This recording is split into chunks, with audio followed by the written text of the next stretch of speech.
Welcome to NASA's Jet Propulsion Laboratory in Pasadena, California. I'm Veronica McGregor. We are holding our final news conference for this week, a week that has seen us have a tremendous success in landing on Mars and the beginning of the exploration of a new world. We're going to hear in a little while from Ben Sicci, Senior Software Engineer here at JPL, who's going to give us a preview of what's coming up in the next few days for the rover. But first, we're going to hear from the Entry, Descent, and Landing team. They have been poring over the data since Sunday night, and they have some new details to give us. And to begin with, I want to start by introducing the Entry, Descent, and Landing phase lead, Adam Steltzner, and his deputy, Miguel San Martin.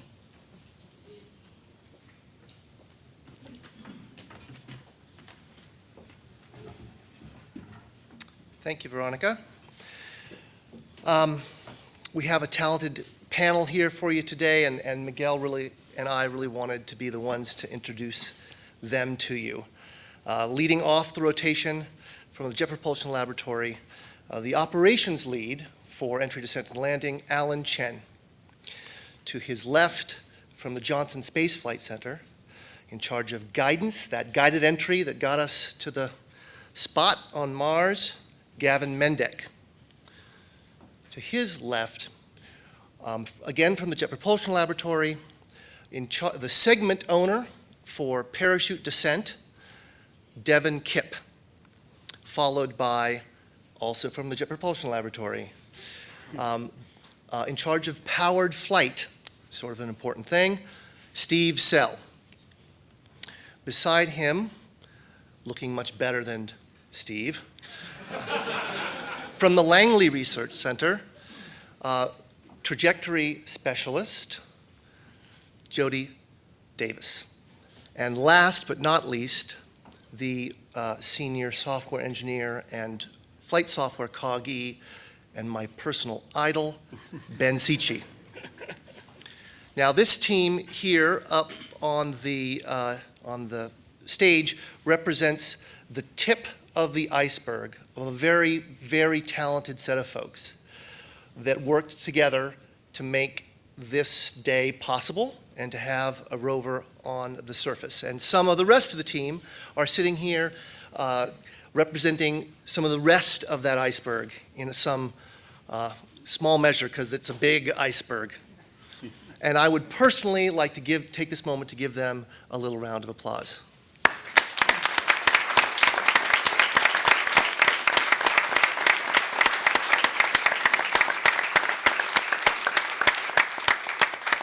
And so now on to the briefing. Gentlemen? Obviously, we had a great day on Mars on Sunday. We just want to set up the things you're going to hear from the rest of our team and what we know about EDL. I'll start with how we got there and what the conditions were like when we got to Mars and where exactly we were and what the atmosphere was like. We obviously had an incredibly clean ride from the cruise team. We traveled over 350 million miles on the way to Mars, and we missed our entry target by only about 1 mile. So a pretty impressive ride by the cruise team, and our thanks to them. Over a week out, we made a prediction of where Curiosity would be at the entry point and gave that to Curiosity. We were about 1.25 million miles from Mars at the time. We turned out to be off by only 800 feet. So Curiosity had a very good idea where she was at the top of the atmosphere, and that's something that Gavin over here with our entry guidance took advantage of. If you bring up my first figure, the atmosphere figure, if you would, you'll see that the atmosphere was very much as we expected. Could we switch figures to the atmosphere figure? Thank you. I don't think we've had a weather report since the day before we landed, but this is the weather as we knew it on the day we did land on August 5th. It looks very similar to the days you saw before. We have clear skies, some water ice clouds, nice clear and cold day, just like we liked it, and just like we thought we would see. So there's very few dust events. They are beginning to pick up in the season, but still far away from the crater. We got there before any dust could get there, so that contributed to us having a very good day. In general, EDL performance was as expected, with very few exceptions. People will walk through that in some detail here. But we only know that because our EDL communications was so good on the night of landing. Everything that you're going to hear today is based on is primarily based on data that we received that night from all our different sources. So we had EDL communications from all three orbiters that were listening, from Mars Odyssey, from Mars Reconnaissance Orbiter, and from Mars Express. We also had information sent direct to Earth via the tones that were heard both at Canberra and at ESA's New Norcia station, so both NASA and ESA were listening. We even listened to some of the information that was being sent to the relay orbiters from Earth, from a radio observatory here on Earth. So we got all the data we expected to see. There's one more source, of course, that will help us do a really detailed EDL reconstruction, and that's the recorded data that's on Curiosity still right now, waiting to be sent back. That should be in total about 100 megabytes worth of data that'll help us learn everything. That's on the order of 60 iPhone pictures, but that'll help us figure out what was going on in detail. Right now, all we're really working from is what we got back that night, which is about 1 megabyte, or less than most iPhone pictures. But that still lets us know a lot about what was going on. Direct to Earth, we received 67 heartbeat tones and 26 informational tones. The fact that there were so many heartbeat tones tells us everything was going well. The spacecraft didn't really have any errors to report, and things were going very nominally. The last tone we received was heat shield separation. This was completely as expected. We lost signal almost exactly 5 minutes after entry, which was within seconds of our prediction. So things went pretty much as expected for direct to Earth tones.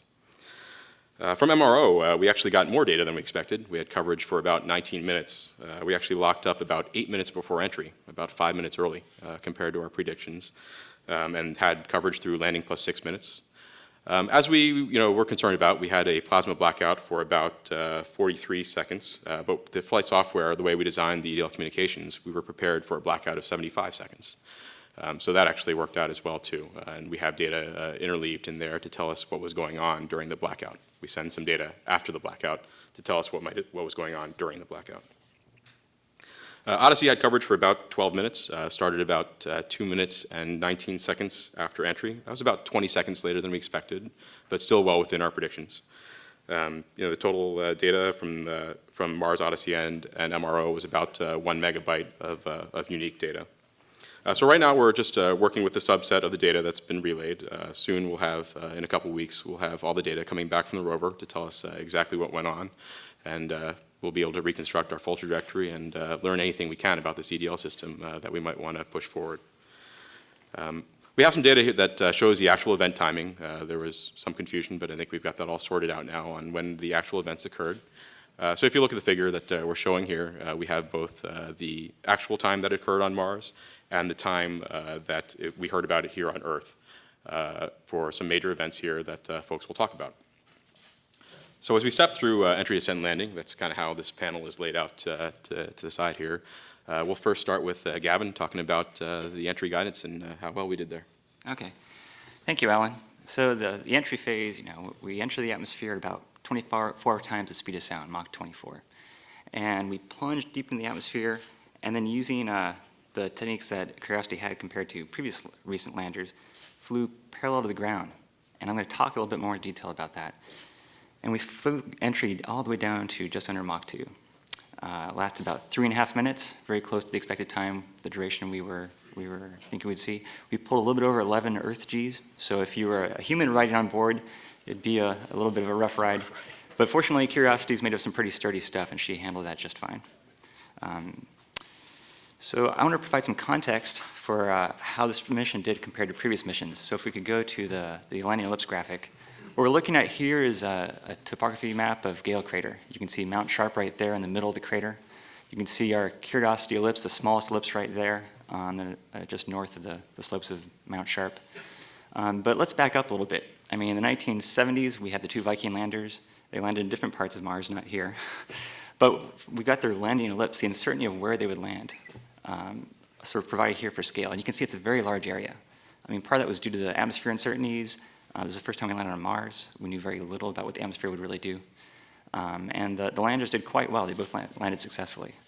Then it was, unfortunately, several decades before we returned to Mars with a lander, and then Pathfinder, the rover that could, landed with a smaller ellipse, but it didn't use a lift and entry. It came in more like a cannonball, a spinning cannonball.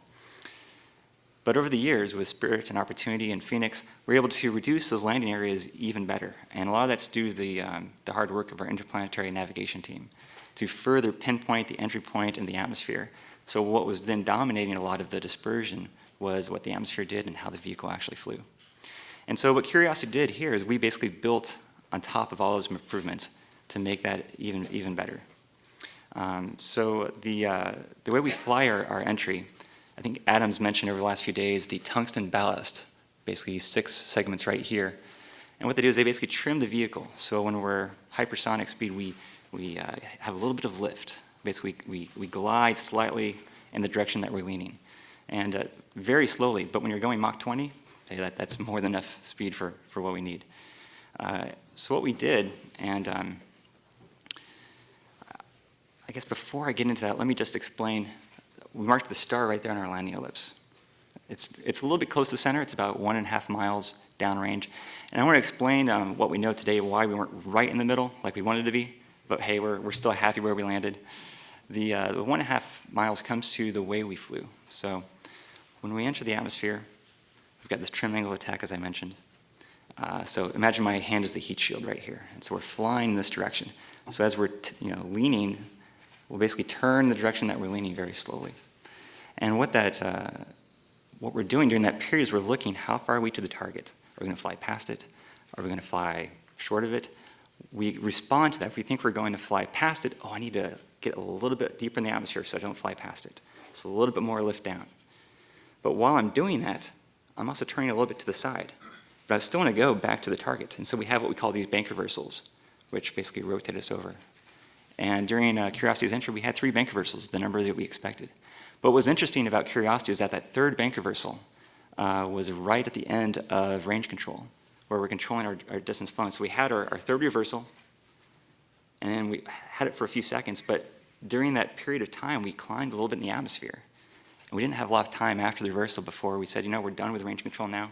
We're going to start aiming towards the target. And so at the end of range control, we already had close to a mile of air already, which is well within the dispersions. But that's basically some of the setup that we're seeing to explain part of our miss distance, why it was closer to a mile and a half. There's some other things that could have contributed to that. We're sensitive to tailwinds, as we've seen in our computer simulations. And over the next several weeks and months, we'll be looking at that to see how much the tailwinds did as well. But so when we got down to, I would be remiss if I didn't mention where entry guidance came from. As Adam mentioned, I'm from Johnson Space Center. We've done guided entry there since the 60s, Gemini, Apollo shuttle. It's very important coming back from the moon that you land the crew and the payload down and get to them as quickly as you can. And so when MSL started, over 10 years ago, we were trying to improve the landing ellipse, and guided entry seemed like the right thing to do, and I'm glad to say it worked really well. The predictions errors we're seeing during guidance, they looked very close to what we were expecting. I've been trying to find something interesting to talk about besides our slight miss distance, and unfortunately, we haven't found anything yet. So, but that really goes, I think, a lot of credit to the aerodynamics team at Langley, the atmosphere teams here at some of these universities, and JPL. They did a great job helping us characterize how we're going to fly, and it looked like we did well. So at the end of the entry guidance phase, we're approaching the target ellipse. We then do a rotation because we want to get rid of this entry ballast right before parachute deploy. And with that, I'll hand it over to Devin Kipp to talk about that. Thanks, Kevin. So what I'm going to share with everybody today is a brief sampling of what we already know about the parachute descent segment and how well this piece of hardware performed on the way down. We only have some cursory ideas of how well it performed until we get a detailed trajectory reconstruction and atmospheric construction. We can only infer things. But this is an incredibly important piece of data to get because we don't have a lot of experience flying parachutes in the Martian atmosphere. We've done it 6 times before, now 7, and we've only done it at Earth a few times as well. So when you've only done something 10 times or so, the 11th time is a lot of extra data, and it's really exciting to see that just as a flight test of a parachute. So let's bring up the first image. Everybody's seen this. As of about 3 a.m. Monday morning, this was the most beautiful picture I had ever seen in my life. And you can tell a whole lot about how the parachute performed just by looking at this parachute. You can see that it's got its inflated shape perfectly. You can see the dark area at the top of the parachute, which is the vent that lets some air escape through the top of the parachute. The shape here is exactly what we expected to see. And you don't see any apparent damage. There's no holes visible, there's no tearing visible. And this picture was taken well into the parachute descent segment, probably 40 to 50 seconds after parachute deployment. And we see a perfectly functioning parachute that looks exactly like we thought. So that's great news. More than that, we can get some information by looking at the event times. When did things happen compared to when we expected things to happen? The parachute deployed about 259 seconds after entry, compared to our predict of between 241 and 263 seconds. So we're right in that sweet spot where we thought we would be, perhaps a little bit later than the center, which is consistent with having maybe a little less drag than we expected during the entry phase. But from this, we can conclude that the parachute opened in the conditions we thought it would open and that we had tested it to open in. So the right Mach number regime, the right dynamic pressure regime, and therefore the right loading on the parachute during the inflation event. The second event time we can look at is when did the heat shield deploy? The heat shield deploys based on a sensed velocity. So after you open this parachute, you very quickly decelerate from Mach 1.7 or so subsonically down to about Mach 0.7. And that took 20 seconds for the parachute to slow you down that much, compared to our predict of between 16 and 26 seconds. So again, right in the sweet spot of what we predicted, and that tells us that the supersonic drag of this parachute was, again, very nominal, what we expected to see. It performed beautifully. And then the third time point you can look at is when backshell separation happened. And that was about 95 seconds after heat shield separation, again, right in line with what we expected. Here we had a very large dispersion on what we expected, anywhere from 60 to 150 seconds that we could have been descending slowly on that parachute.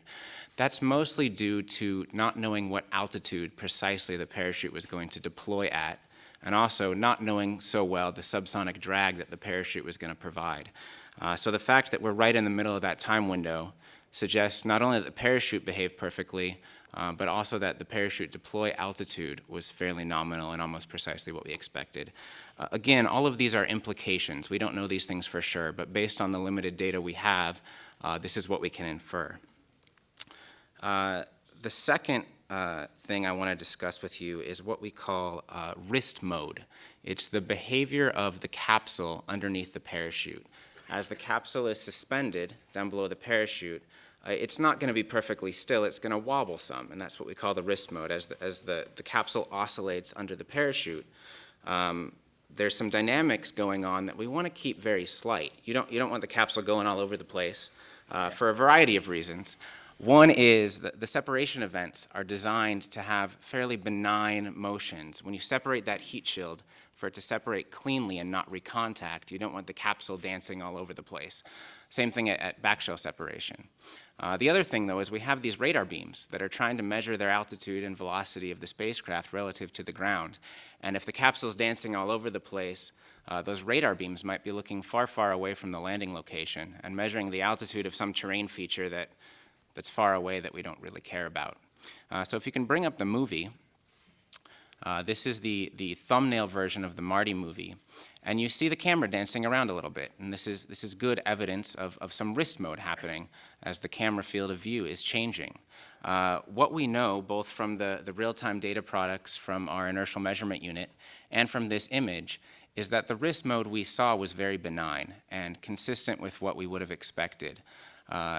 Wrist mode is something that caused some concern for us on MSL because during the Mars Exploration Rover entries, we got surprised a little bit, and we saw some wrist mode behavior for MER that was a little bit higher than we expected, and we couldn't really explain at the time the physics that went into that. So one of the major focuses for the Mars Science Laboratory was to figure out how to model this better, how to better understand the physics of wrist mode. And the fact that the observed risk mode aligns very well with our predicts gives us some confidence that we may have conquered that problem.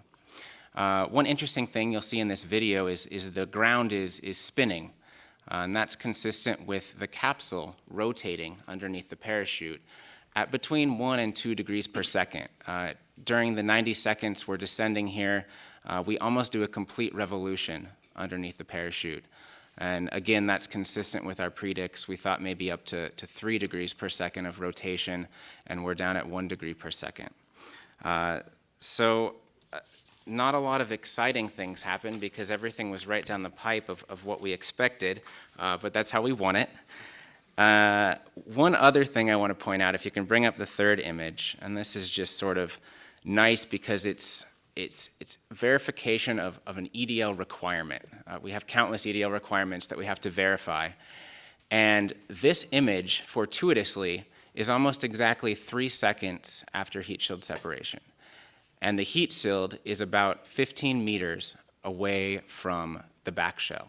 And this is an important number because until the heat shield is 15 meters away, we're a little bit nervous about the radar because it's possible that more than one radar beam can actually see the heat shield during those first 15 meters of motion. And if they do, they'll get a measurement of a very close altitude that will be rejected. It won't cause any hazards, but we want to get the heat shield more than 15 meters away as quick as we can. And our requirement was 15 meters in 5 seconds. And this picture tells us we got 15 meters in 3 seconds. So that's one verification that we can check. We met that requirement. So with that, I'll let Steve talk about powered descent. Thanks, Devin. So just really quickly, I want to go through what happens during powered descent. And we start off by, we're on the back shell, the rover and the descent stage are inside the back shell. We get about 1.6 kilometers or 1 mile altitude. We drop and free fall out of the back shell for 1 second, and then we light the engines and divert to the side so we don't run into the parachute that's still coming down behind us. Vertical flight all the way to the ground. So I want to bring up basically the rest of the video that Devin first started, if we can go ahead and start that. This is 3.88 frames a second. You can see we're starting out here with some wrist mode dynamics that Devin talked about, back and forth, and then you'll see it get really still right here. The descent engines have started here, and we are now under powered flight. The first thing that happens is we divert to the side so you can see the ground moving. That's the camera being swung about 20 degrees off vertical as we're moving to the side to avoid the back shell. Then the camera starts to straighten up again, and it will basically snap to straight vertical. We go through the rest of powered descent. You'll start to see the plumes impacting the ground. And in a second, you'll see the wheel drop into place as we start sky crane and lower the mobility. And then, of course, the camera goes pretty dark as we get right down into the dirt. And so, as Devin pointed out, from all of the data we've received so far, we flew this right down the middle. It's absolutely incredible to have worked on a plan for so many years and then just see everything happen exactly according to plan. And as we were watching this in the war room on landing night, it was like all these contingency plans that we had made leading up to EDL about what to do if we lose comm here or lose comm there, or if we don't know where the rover is when it lands down. All of those were just shedding off. It was like weights being lifted off our shoulders as we were able to watch all of the data come in, and everything was going right according to plan. So as you can see, when we hit the ground there, the next thing that happens is the flyaway maneuver, and we were actually extremely lucky, but it was sort of a planned event.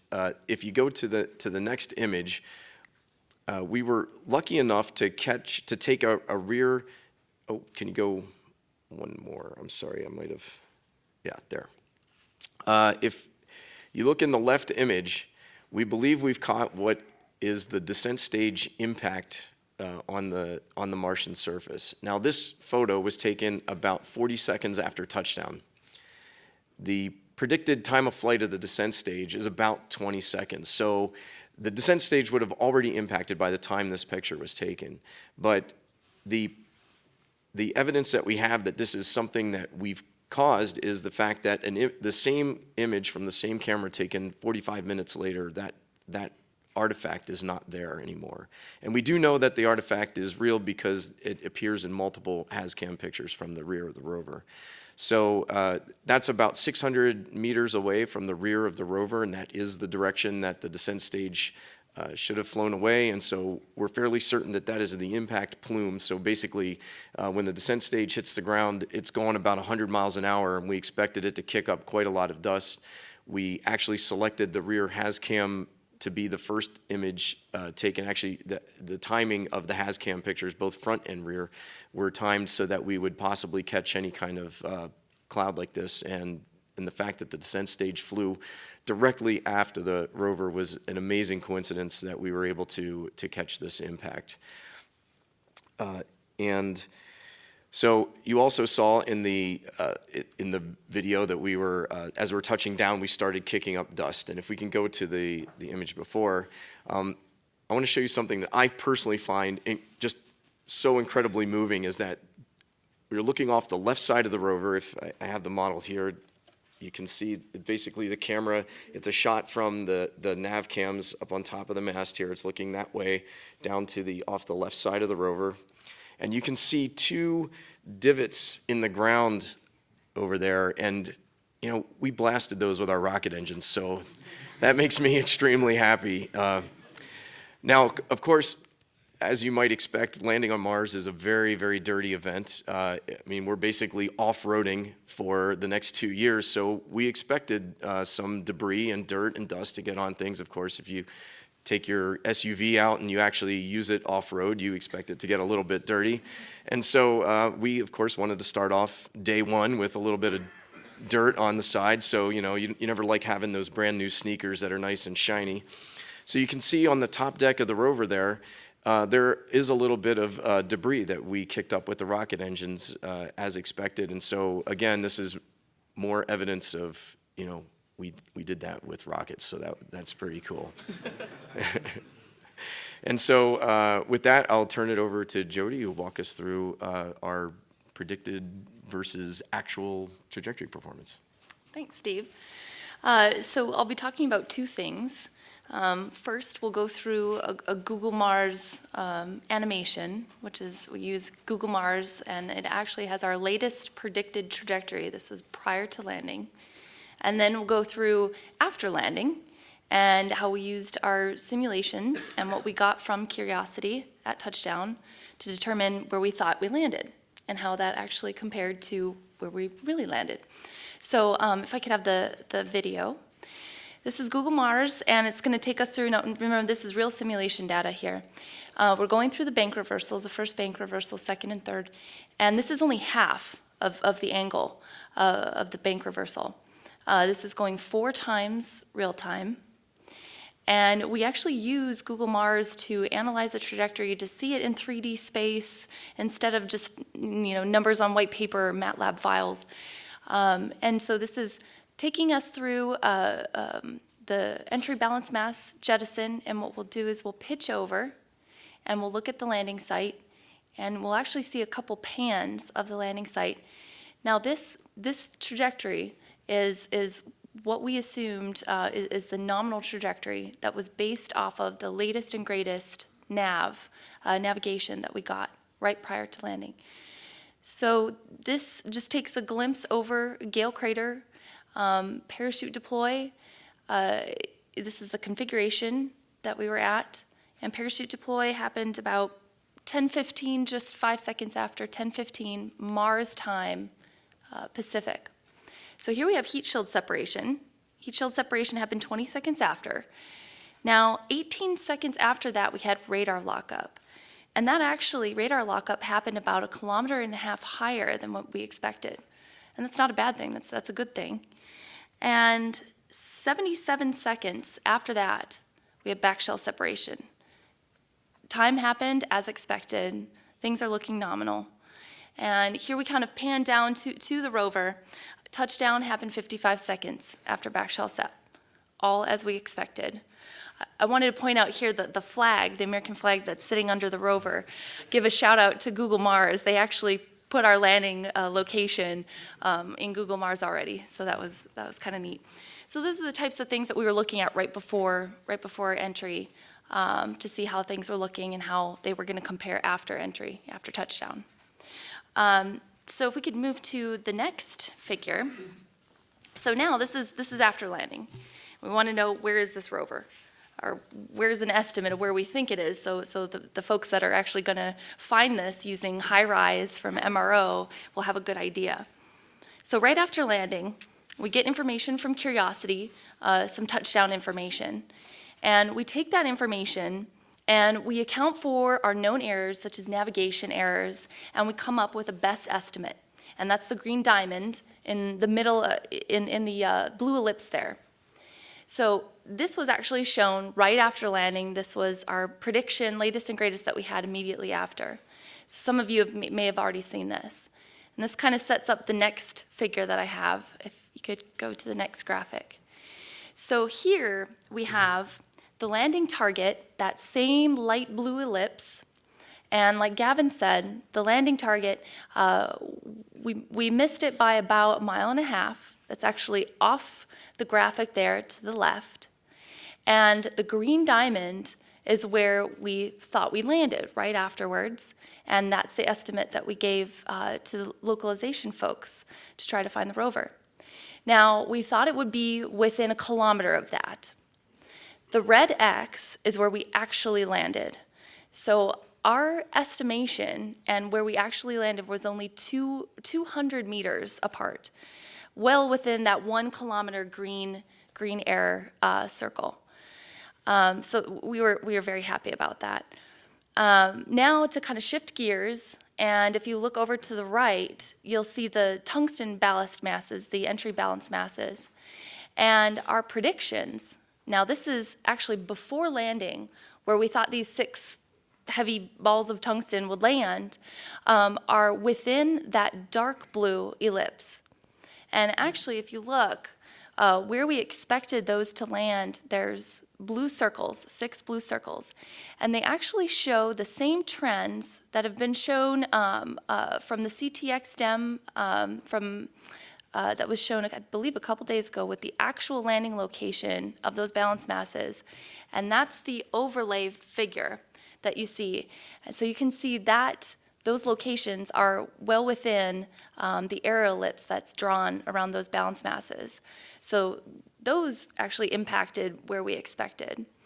So that's kind of just to give you a flavor of what's to come. And this is based off, like Al and everyone has mentioned, off of minimal data that we have so far. So stay tuned. This is a huge effort, and it's going to be exciting when we get the rest of the data back to really be able to tell the story of what happened during EDL. So with that, I pass it off to Ben. Thank you, Jody. All right, so as Jody just talked about, all the hardware that we jettisoned as we went through the EDL maneuver and we successfully landed on Mars last Sunday, I'm going to talk about what we're going to do next on the surface, which is to jettison the EDL software and to now move on to our surface version of software. So if you can pull up the first chart. So the flight software is the software that runs on board Curiosity, and the software controls all the onboard functions of the rover. The software is responsible for everything, all the autonomous functions that happen during cruise, and the software ran this EDL sequence that this wonderful team designed last Sunday. And the software is also what we've been using to do the characterization phase up until now, up until software on the surface of Mars. If you think about it, what's hard about this, if you think about my phone has a processor that is 10 times as fast as the processor that's on Curiosity, and it has 16 times as much storage as Curiosity has. And my phone doesn't have to land anything on Mars. All my phone has to do is follow Bobik's Twitter feed. So the challenging part about this is that my phone wouldn't survive the journey to Mars. So we have to build computers that are robust enough to survive the harsh interstellar space, the harsh interplanetary space. And when we do that, there are certain limitations that we have. And so some of those limitations include the size of the flight software image that we have. And that forces us every now and then to update the flight software to add new capabilities. So if you go to the next chart. When we launched back in November, we included 4 major applications in the software. Those really were, we had the launch cruise application, which controlled the function of the rover during cruise. We had our EDL application, our first version of our EDL application, the first version of sort of the core surface flight software. And we also had a 4th application, which was designed in from the start, which was the capability for us to update the software while we were en route to Mars. So unlike the hardware, which once we launch it, it's gone. It's on its way to Mars, and there's nothing we can do to get it back. The software, we can radiate those bits to Mars and have them catch up with the rover on its way there and actually update the software in cruise. So if you go to the next slide. This software update capability, we've now exercised it already once in cruise. We used it back at the first week of June to update the EDL software. So to go from those 4 applications we had in the launch cruise software and to actually update to what was our final version of the EDL software. So if you skip to the next chart. And this really was EDL v2.0 is what I call it, 2.0 of the EDL software. And we added a number of robustness improvements in the EDL software, and we really exercised this software update capability. Now, we also revved the Surface software somewhat. We added v1.1 of the Surface software, but what we couldn't do is we couldn't put all of the Surface software in to the flight software image that we uploaded in Cruise back on the first week of June because there just wasn't enough space for it. There just wasn't enough. We have a limitation on the size of that flight software image, and, well, the Surface mission is pretty complicated and requires a lot of smarts, and those smarts exceeded the size of the image that we could have. So what we did was that, if you go to the next chart, we uploaded in Cruise the R10 version of flight software, but we just left it on the rover and we didn't actually install it. And what the R10 version of the flight software gives us is it gives us this, not just the basic Surface capabilities, but also adds in the ability for us to use the sampling system on the rover and for us to drive with the rover. And so those are our real 2 new apps that are coming in R10 and the cool features that we have in the R10 flight software and why we want to spend these next few sols on Mars updating to the R10 flight software. So if you go to the next chart. So first one, the sampling system. Right now we have the capability in just our basic Surface software to check out all the health of the instruments, but we don't really have the capability to go and make the full use of all this great hardware that we shipped with us to Mars. And so R10 software gives us the capability to use the robotic arm fully, to use the drill, to use the dust removal tool, to use the whole sampling chain, and to ingest those samples into SAM and analyze them with Chemin. And so all this exciting stuff that you're going to see this mission do over the next few months and years on Mars, you're going to see that that comes from the capabilities that are in this R10 software. And so there's one other application. Go to the next chart. Well, Curiosity is a Martian mega rover. Curiosity was born to drive. And so the R10 software includes the capability for Curiosity to really get out and stretch her wheels on the surface of Mars. So this is the R10 software gives us the autonomous driving capabilities, the ability for the rover to drive both in using onboard images to detect hazards that are around the rover and to drive safely across the surface of Mars. And this is really what we'll use when we set out on our first drive here on Mars. And so if you go to the next slide. So we really say R10, unlike R9. R9 was the version of software that was optimized for EDL and allowed our EDL friends to get us down safely to the surface of Mars. But R10 is optimized for Surface. And so it has a lot of great stuff that the science team wants, that the Surface team wants in order to enable this fantastic mission. And so that's why we're willing to spend some time here doing the install. And if you go to the next chart. So where we are right now is that we just completed our Sol 4 activities, and our Sol 4 activities were to prepare for the installation of the flight software. And so everything is good. We've gotten a go from mission management to proceed forward with this 4-day installation process of installing the flight software on board the rover.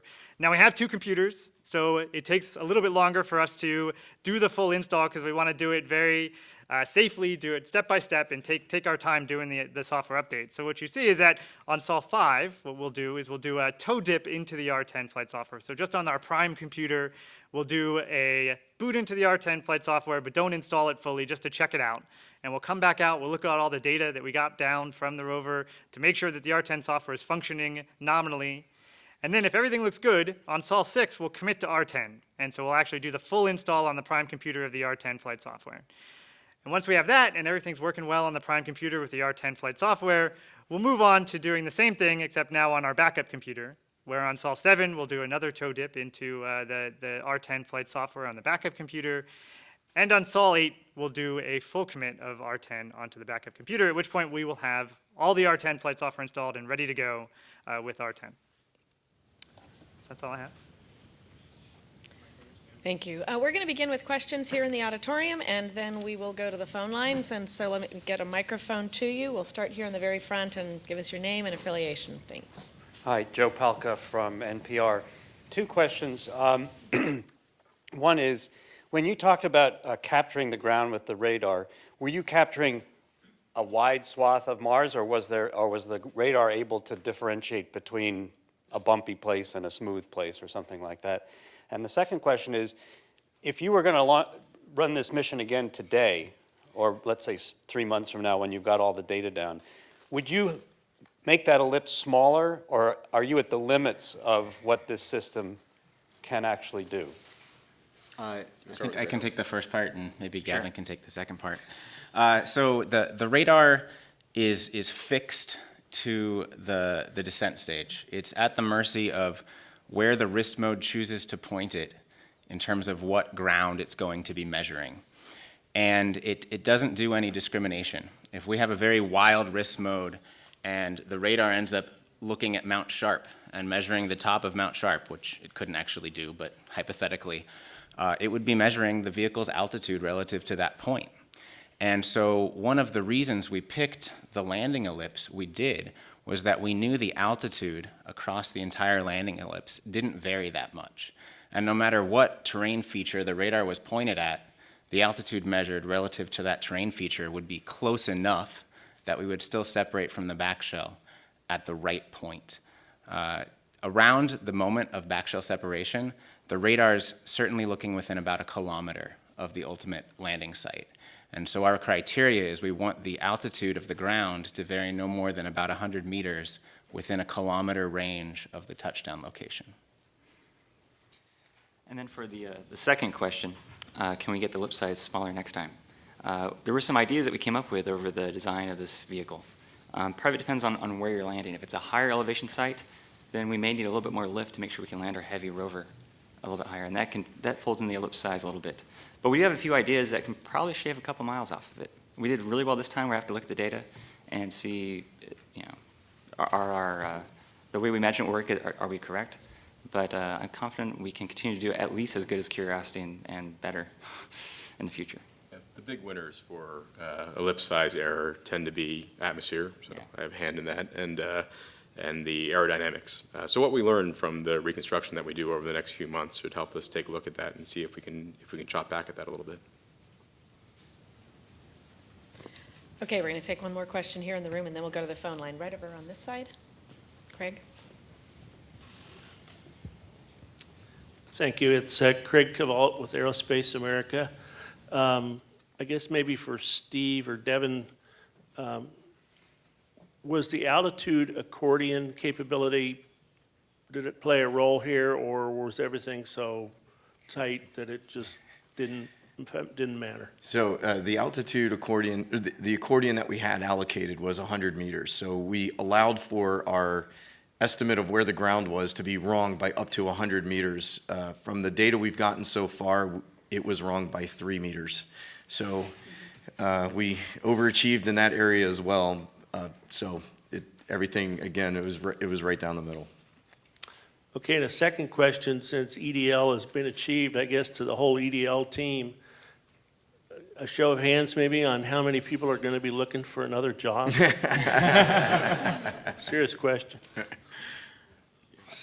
Really? Sure. Right.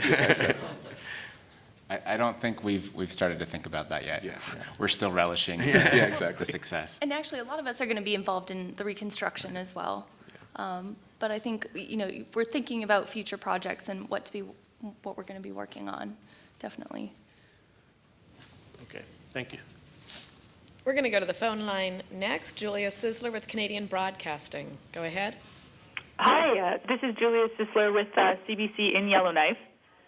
And I just have a couple of questions about the naming process. So how did you decide to call the Curiosity landing site Yellowknife? Yeah. I think that's a team you'll have to ask the question you'll have to ask the surface team. I think John Grotzinger is certainly willing to talk about that at length. Okay, the basic idea was that there are old rocks on Mars and there are some of the oldest rocks in the world by Yellowknife. Was there more to it than that? I would like to know too. Unfortunately, you're just talking to the delivery guys here. Yeah, so. we're just movers. Maybe you can tell me just if it's normal practice to name landing sites after cities in the world. Yeah, I think the naming convention was done by the science team, and I'm looking around here in the room to see if we have a science team member, and I don't see one, but maybe oh wait, I do see one. But let me see if she's prepared to answer the question. Okay, thanks. And Joy Crisp, the deputy project scientist, is here in the room, and let us get her a microphone. Perfect, thank you. Great, here we go. I don't fully know what's behind the name, but I can make one correction, which is it's a quadrangle name. So I think you heard in previous press conferences that the whole ellipse was divided up into these quadrangles that are about a mile by a mile in size, and then each one of those was mapped by a team member. And we got ready right before landing with geologically significant names that related to things like ancient geology terrains on the Earth that tie into our theme of science. So Yellowknife is this one, but I can't answer all the questions that you've asked, but I did want to set that straight. It's the name of the quadrangle that we landed in. Okay, are all the other quadrangles named also? They will be. We're getting those lined up. Okay, So, but it is the quadrangle that the Curiosity landed in? Yes. Okay.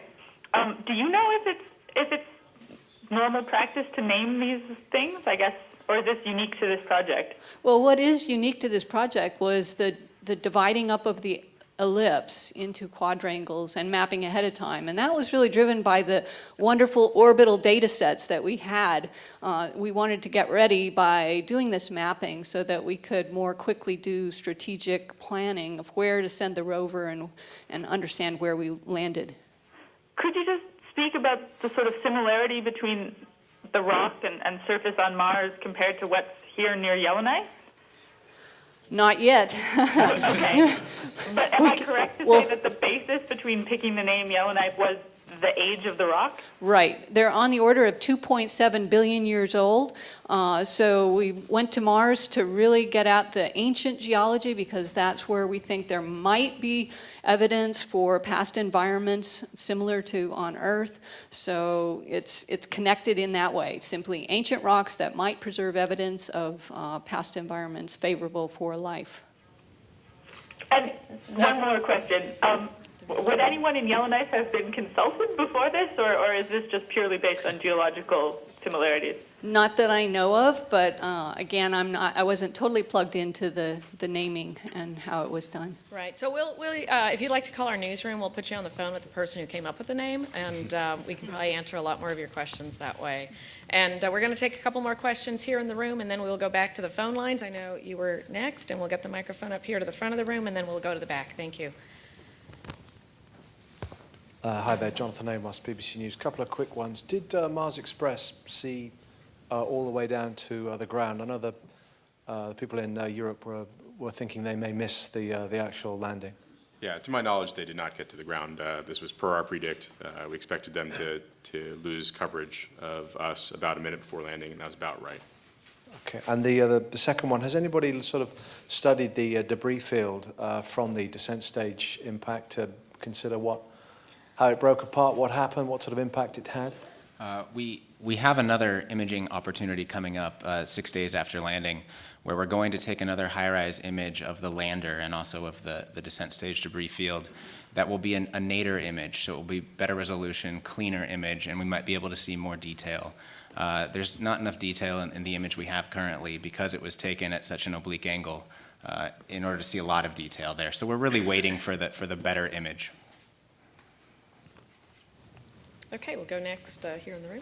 Yeah, hi, this is for Ben. And as someone who is perhaps not as cell phone and technologically attuned as others, I was hoping you could, one, go over again what the capabilities were relative to a cell phone, and two, if you could just maybe walk us through a little bit as to how you could do that. I mean, how you can have so much capability on Mars based on on software that is less than what you're going to have in a cell phone? Yeah, so the Rover has a radiation hardened processor in it. It actually has two of them in its two redundant compute elements. The processor runs at 133 megahertz. So if you think about your phone having a 1 gigahertz processor in it and your desktop now having a 2 gigahertz or 2.5 gigahertz processor in it, the processing power in our Rover is much less. But we do have two full computers in the Rover, so we have both a prime and a redundant backup that's there. And they have onboard flash storage in them, so when I talked about the storage of my phone has 64 gigabytes of storage, the Rover has 4 gigabytes of storage in it. But what we're able to do is that since we're designing this custom software for it, we're able to optimize that software for the particular application that we want to do. And so when we were writing the EDL software, we knew of the limitations of our processor, and we were able to focus it just for what we need to do to get done with the EDL, to make EDL successful. And when you have a team that's really a world-class, talented software team, and you give them a challenge like, make EDL work on this processor, they're going to find a way to do it. And so it's really the ultimate reason about how we're able to do it is that we have a lot of very, very talented software engineers, a really talented software engineering team that when they're given a challenge, they solved it. And they were able to get it to work on a slower processor. And then so one of the reasons why we wait for the R10 flight software is that now we can have a version of software that is optimized for the surface. And so we can write that custom software that now can just focus on the surface part of the mission and doesn't need to worry about some of the control loops and some of the additional processing overhead that loads down the system when you're running EDL. And so by going to R10, we're actually freeing up some of our processor utilization. So we actually get a lower utilization. It's like closing a few applications on your computer and wow, the whole thing runs faster and now I can drive. So that's what we want to do. And processing doesn't change at all, even though you're going to need more, it's going to be doing a lot more things now on the surface. Right, well the core processor speed doesn't change, but we are running a lot less stuff. And that's how we gain back some of that margin to be able to run the great surface science applications that are going to enable this mission. Yes, and shout out from the front row. Yes, the processor is much faster than the MER processor that we have. All right, next I'm going to go to the phone line. We have Irene Klotz from Reuters. Go ahead. Thanks very much. I have two questions. The first is following up, I think it was the first question about the homing in this landing target even more, because this sky crane system is kind of being touted as I think the phrase was a workhorse for the future. I was just wondering if the precision that you were able to get with Curiosity is indeed going to make the cut for, future missions, including like supplies or some of these other kind of farther off things that have been talked about. And if you could maybe just flesh out a little bit more by what you said about being able to tweak that by a few miles, what exactly would that entail? Sure. So, one of the important things that Curiosity has done is demonstrate that guided entry, as we've seen here on Earth, works on Mars. And that's an incredible tool for the future missions to take advantage of. It really, I think, depends on the mission that we look at using in the future. Are we looking to land at a particular target, to land near a base or a sample that we want to bring back? It really depends on the mission, but I think there are a few things that we've already imagined, and I think we'll come up with some other ideas after we look at the data to figure out how much more we can finesse that ellipse and make it better. Yeah, I think it's safe to say that we're already looking at it. Yeah. Thanks. And then my other question, I think I saw a JPL blog post that Rob Manning won the bingo game of where it was going to land, and just was curious if there was anything more than accolades with that guess. We had multiple bingo games among different groups of people. The biggest one was a giant poster about 10 feet long that was printed out, and Rob Manning indeed was the closest. Rob Manning was also one of what we call our gremlins who operated some of the readiness testing, so we believe he may have rigged the system somehow. Okay, we're coming back in the room. John Johnson, go ahead. I just wanted a little more information, if any of you have it, about that already iconic photograph of the parachute descending with the rover below it. This picture had to be programmed far in advance, is that right, to be taken? Yeah, that's right. We had to give in fact, we provided the first timing that we wanted this parachute picture to be taken way back in April. It's targeted for about 6 minutes after entry. The goal was to make sure that, remember, things are focused on in case things don't go well, not if things do go well. But the idea was to get a picture to make sure that we saw an inflated parachute or not an inflated parachute to see if there was any damage or not. So the goal was to take it long enough into entry to make sure the parachute was inflated, but not so late that it had already hit the ground. How difficult was it to know that it would be right there? It's certainly very difficult. It was certainly a little bit more uncertain this time than it was for Phoenix per se, because MRO is coming, which took the picture. The high-rise camera is on MRO. That's right, and it's coming overhead, almost directly overhead. So we had to be in the middle, roughly 5.5, 6 kilometers of the landing target to make sure we were in the picture. Guided entry helped with that a lot. Obviously, we wouldn't be there without guided entry. So this picture is also a confirmation of the precision with which we landed. And just some stats on that photograph. It's about 1 second or so before MLE priming. So we're at an altitude here of about 3,000 meters, just a little bit, right around 3,000 meters, and descending probably about 80 meters per second at this point. And I'll add one more thing. Clearly, we all love this picture, so let's talk about it. Pre-landing day, we guessed we had about a 50-50 chance of actually getting this picture, just based on the fact that the field of view of the high-rise camera doesn't cover the entire landing ellipse. So it was about 50-50.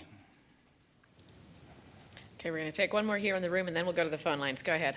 Yeah, I just wanted to double check. When does the installation of the software upgrade begin on Earth time? Would that be like tomorrow, or and like how long? And it's supposed to go for 4 days. You know when it's supposed to end Earth time approximately? Right. So it goes through Sol 8. So it starts on Sol 5. So it starts today. It starts later today, Earth time, right? And it goes through Sol 8. So 4 days from today. Okay. And then the other thing is that can you guys just quickly, kind of more succinct, more consumer-friendly way, explain like what you think were the factors in there being a 1.5 mile deviation from your ideal landing spot? Well, I mean, it was all ideal, right? It was inside inside the ellipse. Yeah. But so we're still looking at the data. But as I tried to explain before, we had a bank reversal pretty late. And that basically lofts us a little bit, basically stretches us a little bit out, and we didn't have time to correct for that before we started aligning it to fly it right towards the center along the center line of the ellipse. So we think that's part of it. As Al's mentioned before, we're also sensitive in terms of where we land the ellipse due to headwind or tailwind compared to what we were expecting. And so that's going to be one of the things we tried to reconstruct is what were the winds doing the day we landed, and how did that shift where we landed. You thought it might have been a tailwind in this case. You're not sure. It would suggest that, but we'll have to look at it. Thank you. Mm-hmm. All right, we're going to the phone line. Leonard David with Aerospace America. Go ahead. Yeah, hi, Leonard David here. You've kind of already touched on some of this, but I hate to drag you back there. But if you were an astrobiologist on this mission, you probably would be a little concerned about the kick-up of material off Mars and scattering it on top of the rover. Is there anything that could be done with longer tethers or less powerful engines or anything like that that would fit into a new design of a sky crane, particularly if we're really going to be using that particular device in the future? Sure. Certainly, one way that you could help mitigate doing this is actually using a longer tether, but we analyzed this very heavily during development of Curiosity, and we tried to strike the balance between keeping the bridles short enough to be manageable and reducing the amount of debris that we would kick up. And all along, we consulted with the instruments and the people who were the cognizant engineers on the rover top deck to make sure that they were in the loop about knowing that debris could be up there and to what extent it could be there. And so everything that we've seen in the pictures and the data that we've got during landing, it's all as expected. Okay, thanks very much. Okay, we've got another call on the phone line. It's Mike Wall from space.com. Go ahead. Oh, yeah, hi. Yeah, I've got two questions for Ben. First of all, could you just actually confirm that the actual surface software that you're going to switch over to, that was beamed to the rover during cruise, right? I just wanted to make sure that I understand that correctly, and it wasn't sent from Earth in the last few days. That's and also, I mean, is there any science that the rover can be doing during the installation, or is it going to be pretty quiet on the science front for the next few days? So on the first question, yeah, we uploaded this software during cruise and had it stored on the file system ready to be installed once we got down to the surface of Mars. We do have, just for background, we do have the capability to upload software while we're on the surface, and we do actually plan to continue to update the software as we go through the mission. So this it didn't necessarily need to be uploaded in cruise, but we had an opportunity to do that, and the software is ready to go, so we chose that as the opportunity to upload the software. As far as science goes over the next few sols, this is primarily an engineering activity. So we are mostly focusing on just getting done the engineering of doing the installation and standing down on science for the next 4 sols. Thank you. Okay, we're going now here in the front. Go ahead. Hi there, Sally Rail with the Planetary Society. Were there any surprises in EDL at all, or would it be safe to say that the biggest surprise was that it went actually better than all the sims? There were a couple surprises, I think, that we're going to look into. We landed with more fuel than I think we expected, a little bit more fuel than we think we expected. Not a bad situation to be in necessarily, but it's something we definitely want to take a look at. There were also a couple of tone indications sent direct to Earth that also, seem unlikely. So we want to take a look at that as well to see if anything is real there too. Again, we're working with 1 megabyte of the 60 megabytes or 100 megabytes, excuse me, that we eventually hope to get. So I think the best thing for us to do now is kind of wait and see, get that full data set and go through that in detail. That'll answer all our questions. Okay, and a personal question for you, Alan. You have been through landing before with MER.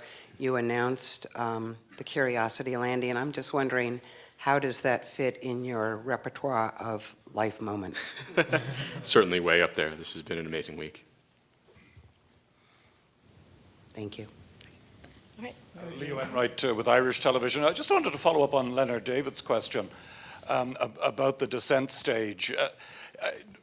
Looking to the future, since this seems to be a game changer potentially, are there obvious ways that you would do it differently now? For instance, it would seem that it was, dare I say, over-engineered for safety reasons. You used Viking legacy jets and so on.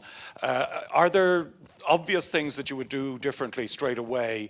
And do you envisage that this would be a much lighter and meaner vehicle next time round? Well, there are minor things that we would probably change if we had to do it again, but one of the best ways to do lower cost, more reliable missions is to stick with what works. And I wouldn't say that the system was over-designed at all. I mean, it was designed to allow the scientists to choose where they wanted to explore on Mars. They happened to pick a place that had a nice flat landing pad right next to it.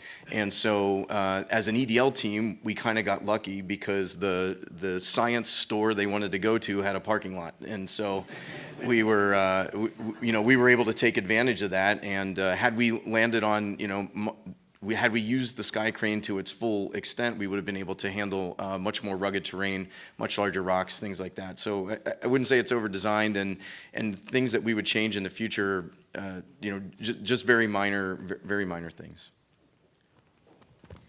Okay, we have a call on the line. Ken Kramer with Spaceflight Magazine. Go ahead. Hi, thank you. Well, congratulations first on a great success. My question is, would you be able to apply any of these guided entry techniques to the airbag system if you had to go back to that to make that a little bit, far more precise, actually? Thank you. I believe we could, but it would require using RCS jets just like Curiosity did to basically control the orientation during the hypersonic flight.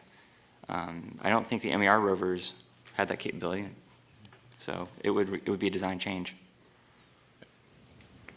Thanks. Mm-hmm. Okay, any more questions here in the room? Yes, let's go ahead.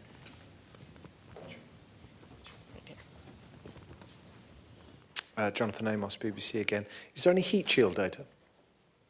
There is Medley data, which is the Mars EDL instrumentation data that instrumented the heat shield to tell us about what was going on. We are just getting that data back now. Some of that was sent in real time, but the recorded data, parts of that now, have gotten down, and we're beginning to look at that. I think it's safe to say we have the data. I think it's also safe to say that we haven't looked through it in detail yet. We do know that we triggered several tones during EDL that told us that things were going pretty much as expected, that we did see heating on the spacecraft, but we don't have enough yet to go through in detail about how well the heat shield performed. Do you have a peak temperature? We don't right now. I think we need to look at exactly how deep, which thermocouples we got measurements from, and what those measurements were. The Medley team is, I'm sure, already beginning to look at that information, but we need to correlate that as well against the spacecraft trajectory data, which we're also waiting to get back down. Okay, we're taking a question here. Mark Kaufman again with the Washington Post and National Geographic. Steve, you had said that reusing technology is the best way to cut cost.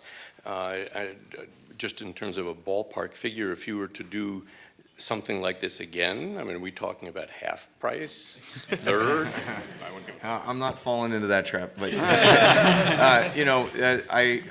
we'd have to look at the numbers to see exactly what a rebuild of a Sky Crane system would look like. Okay, we have project scientist John Grotzinger in the room, and he wants to talk a little bit more about the naming of that quadrangle. So, John, go ahead.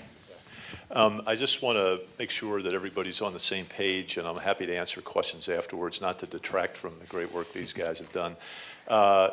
Point number one is, this is not the name of the landing site. Yellowknife is the name of the quadrangle. And the reason that the science team came up with that as an option is because in North America, if you ask what is the port of call that you leave from to go on the great missions of geological mapping to the oldest rocks in North America, it's Yellowknife. You can drive there, you can fly there, you can't take a train there, and from there you have to get in a bush plane, store some gear, and go off for several months at a time, and usually get picked up later on having mapped some old rocks. So we thought it would be kind of neat, because our sort of mapping procedure will involve moving between these different quadrangles, and it's sort of a great tradition that was started here on Earth, and we're trying to do it on Mars. Great, thank you. Okay, we have a question at the very back. We'll get you a microphone, Sandon. Sandon Totten with KPCC. I was wondering this landing happened in the middle of the Olympics, and I think we all expected it to be a big deal, but it has really caught on. I can't seem to turn on Facebook or Twitter without someone still talking about it, or new memes popping up, animations, cats all over the rover now. I want to know a little bit if the sort of total love and embrace that the public seems to be giving it surprises you a bit, because you were just focused on the science, and kind of what are some of the more interesting things you've seen in the public sphere about this landing and about Curiosity? Have you gotten any cool fan mail or any cool reactions from people? Have you seen something that just totally tickled you? Well, I can say a few words about that, and I'll let everybody else on the team chime in too. But I've actually been overwhelmed by the amount of just the social media interaction. I get questions on Twitter and email and Facebook, and it's great to be able to be completely in touch with the public on this. I feel like it gives them an opportunity to feel like they're connected to this mission, and after all, they paid for it, so they should be. And it was kind of hard to follow all of this outside activities that were going on when you're in the control room and focused on making sure we land safely. But I've still, it's going to take me weeks to get through all of the Facebook posts and the Twitter comments and all the other articles that have been online. It's just been amazing for me. I think it's great. I think it actually shows that America, the world, is interested in math and science, really, when you break it down to that. So I think it's great. I hope the communication and the social media, it keeps rolling along, especially now that we're in surface operations. Things are also just as exciting as EDL. Did you ever expect when you started this mission, though, that you guys would end up being such rock stars? I got recognized in the pizza parlor on my day. That was a little weird for me. Sometimes you worry that that as a people we're not that interested in doing this anymore. But it's great to see that we are. That's still what we're about. For me, the media attention, the social media has been overwhelming. But the biggest surprise to me, having gone through this now, is the enormous feeling of accomplishment associated with a successful landing, and how much that's amplified by having such an awesome group of coworkers. There's thousands of people that have put this together, and everybody's worked tirelessly with tremendous dedication. Everybody here is fantastic to work with, and it just makes it all the sweeter to share the triumph with such a fantastic group of people. All right, do we have any more questions here in the room? We've got one up here in the front, and okay. Thanks, Craig Cavalt with Aerospace America again. How important was the 2-year delay to the ultimate success of the mission so far? I think it was critical. We weren't ready in 2009. I think as a mission, we were not ready. As a project, we were not ready. It's easy to point fingers, but I mean, we're all in this together. And having that extra time certainly gave us the opportunity to make sure that everything was going to work right. And the proof's in the pudding. Okay, I believe that is it. No more questions for today, but I do want to tell everyone that this is our final news conference for this week. But be sure to follow us online. We'll have updates posted for our next news telecons and, of course, all of our new images and videos. All of that information can be found at www.nasa.gov/MSL or at the JPL homepage at jpl.nasa.gov. And we will have more news on the mission next week, so be sure to check there and follow the mission. We have a long way to go. Thank you so much for joining us.